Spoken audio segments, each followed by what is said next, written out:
Lectura del Santo Evangelio según San Mateo. En aquel tiempo, Jesús llegó a su tierra y se puso a enseñar a la gente en la sinagoga, de tal forma que todos estaban asombrados y se preguntaban: ¿de dónde ha sacado esa sabiduría y esos poderes milagrosos? ¿Acaso no es este el hijo del carpintero? ¿No se llama María su madre y no son sus hermanos Santiago, José, Simón y Judas? ¿Que no viven entre nosotros todas sus hermanas? ¿De dónde, pues, ha sacado todas estas cosas? Y se negaban a creer en él. Entonces Jesús les dijo: un profeta no es despreciado más que en su patria y en su casa. Y no hizo muchos milagros allí por la incredulidad de ellos. Palabra del Señor. Solo en su tierra desprecian a un profeta. Un profeta no es valorado entre los suyos por dos razones: porque lo han conocido desde pequeño y desconfían que les comunique la palabra de Dios, y segunda, porque un profeta anuncia la palabra de Dios, fue elegido por Dios para ello, y porque no siempre la palabra coincide con los deseos, con las expectativas y con los intereses del pueblo a quien esa palabra se dirige. Por esa razón el Evangelio nos enseña que seguir a Jesús es buscar no una gloria exterior, sino una sabiduría interior, aprender a hacer la voluntad de Dios. Él fue rechazado, comenzando tristemente por sus mismos conciudadanos, porque se presentaba ante ellos no como alguien diferente, sino como uno de tantos. La sola naturaleza humana tiene dificultad para reconocer en Jesús a alguien más que a un hijo del carpintero. Desde el momento en que la encarnación del Hijo de Dios es total. Pero la fe auténtica consiste precisamente en ir más allá de las simples apariencias. Y por ello, en la primera lectura encontramos: así dice el Señor. Es la palabra del profeta que nos recuerda que no proviene de él, no es de él, sino proviene y es de Dios.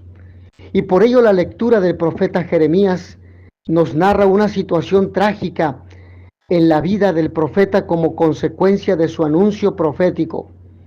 Este relato nos revela cómo Jeremías debe afrontar el peligro cuando se trata de anunciar la palabra del Señor. También nos habla de una creencia del pueblo de Israel con respecto al templo y su presencia en Jerusalén, considerándolo garantía de permanencia de la nación. El hecho tiene lugar en los primeros años del reinado del rey Joaquim. Hablamos de los años 609 al 598 antes de Cristo. Dios ordena a Jeremías subir al atrio del templo para hablar a las gentes de las ciudades de Judá allí reunidas. El contenido de su discurso está condicionado por la conducta que Dios observa en su pueblo: infidelidad, falso culto, de idolatría. De ahí que el Señor espera de los israelitas que escuchen al profeta y que se conviertan de su mala conducta.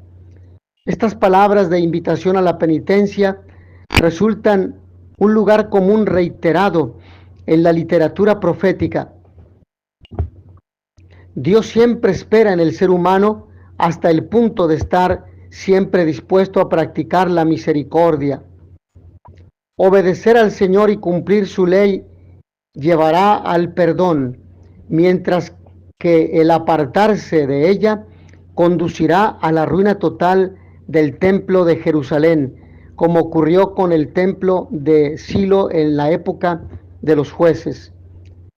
La reacción de los profetas, sacerdotes y del pueblo que han escuchado al profeta no se deja esperar y declaran a Jeremías reo de muerte.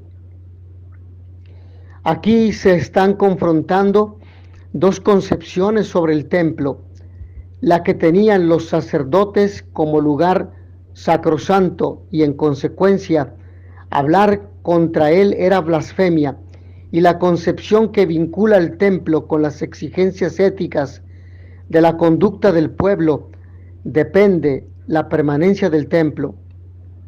El grupo que condena a Jeremías aboga por la santidad del templo, una santidad que no compromete a nada, mientras que la denuncia profética desvela que Dios lo que quiere es la conversión a Él y a su palabra de cada persona. Pero, ¿de dónde saca todo eso? Es lo que escuchamos en la palabra encarnada, en Jesucristo, el anunciado por los profetas. Y por ello el Evangelio de hoy, en este Evangelio, Jesús ha terminado su discurso de parábolas y dejando la orilla del mar, se traslada a su pueblo y comienza a enseñar en la sinagoga, centro de la vida israelita, como si quisiera iniciar una nueva etapa de su camino mesiánico. Mateo es la primera vez que cuenta que Jesús se dirige a Nazaret y es la última en la que éste aparece públicamente en una sinagoga. La escena del profeta rechazado en su propia patria comienza a esbozar la serie de oposiciones y hostilidades que se avecinan. Los paisanos de Jesús muestran desde el principio una serie de actitudes que van desde la admiración hasta el escepticismo con respecto a su persona. Las 5 preguntas con las que se cuestionan presuponen ya las respuestas. El de dónde de la primera y de la quinta pregunta no expresa solo el desconocimiento, sino también la incredulidad de las personas, su falta de fe. Ellos remitiendo a la procedencia de Jesús, presumiendo conocer a sus familiares, no se están preguntando realmente por la identidad de Jesús y no quieren ir más allá para descubrir quién es Él.